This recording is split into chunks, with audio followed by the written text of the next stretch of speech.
ابن عباس بیان فرماتے ہیں رضی اللہ عنہ کہ اوکاز، مجنہ اور ذوالمجاز زمانے جاہلیت کی منڈیاں تھیں، جیسے ہمارے جمعہ بازار وغیرہ ہوتے ہیں، یہاں میلوں ٹھیلوں کے موقع پر بازار لگتے تھے، جیسے مینا بازار ٹائپ نہیں ہوتا، کوئی اسٹال کھانے کا ہے تو کوئی اور انٹرٹینمنٹ کا تو کوئی کسی چیز کا. تو صحابہ کرام نے حج کے مہینوں میں کاروبار کرنے کو گناہ سمجھا، جس پر یہ آیت نازل ہوئی کہ تم پر کوئی گناہ نہیں اگر تم اپنے رب کا فضل تلاش کرو، یعنی حج کے مہینوں میں.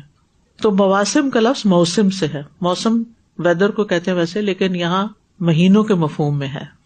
مواسم الحج یعنی اشہر الحج، یعنی جو 2-3 مہینے، الحج اشہر معلومات.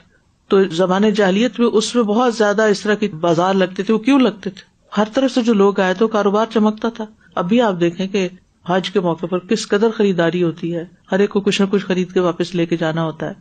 اب انہوں نے ان دنوں میں تجارت کو گناہ سمجھا، لیکن حج کے موقع پر تجارت کرنے کا جواز ملتا ہے. یعنی اگر ایک شخص ہے، اس کے پاس اتنا زیادہ رہا نہیں، وہ ساتھ حج بھی کر رہا ہے، ساتھ کوئی کام بھی کر رہا ہے. جیسے کئی لوگ ویل چیئر چلا کے پیسے اکٹھے کر لیتے ہیں، وہ ساتھ ساتھ حج بھی کر رہے تھے، احرام بھی باندھا ہوتا ہے، ساتھ ویل چیئر چلا رہے ہوتے ہیں، کوئی کھانا بیچ رہا ہوتا ہے یا کچھ. تو اس میں ممانعت نہیں ہے. ہمارا دین بہت پریکٹیکل دین ہے، ہر کوئی اتنا افورڈ نہیں کر سکتا. بعض لوگوں کو وہاں بھی کام کرنا پڑتا ہے، اور بعض اوقات میں نے ایسے لوگ بھی دیکھے جو اپنی بزنس میٹنگ وہاں کر رہے ہوتے ہیں.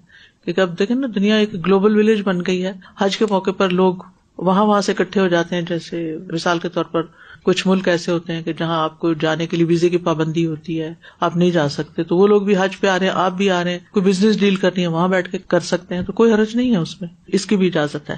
لیکن ویسے حج کے دنوں میں زیادہ سے زیادہ ذکر، اذکار، تلاوت، نماز، تسبیح، جو بھی آپ نیکی کا کام کر سکیں وہ کرنا چاہیے. دنیا کی مشغولیات کم سے کم ہو. لیکن کچھ لوگ ہوتے ہیں نا، انہوں نے ہر سال حج کرنا ہوتا ہے، کوئی شوق ہوتا ہے، تو پھر کچھ پیسے ہوتے ہیں، کچھ نہیں ہوتے، کچھ وہاں جا کے کما لیتے ہیں، کوئی بات نہیں. کچھ لوگ غریب ہوتے ہیں، ان کو بھی شوق ہوتا ہے، لیکن جان والے ہوتے ہیں، جا کے مشقت والے کام، محنت مزدوری کر کے ساتھ ساتھ حج کر رہے ہوتے ہیں. کچھ ڈاکٹرز ہوتے ہیں، وہ ساتھ حج بھی کر رہے ہوتے ہیں، ساتھ مریض بھی دیکھ رہے ہوتے ہیں. کوئی حرج نہیں اس میں، اس کی اجازت ہے.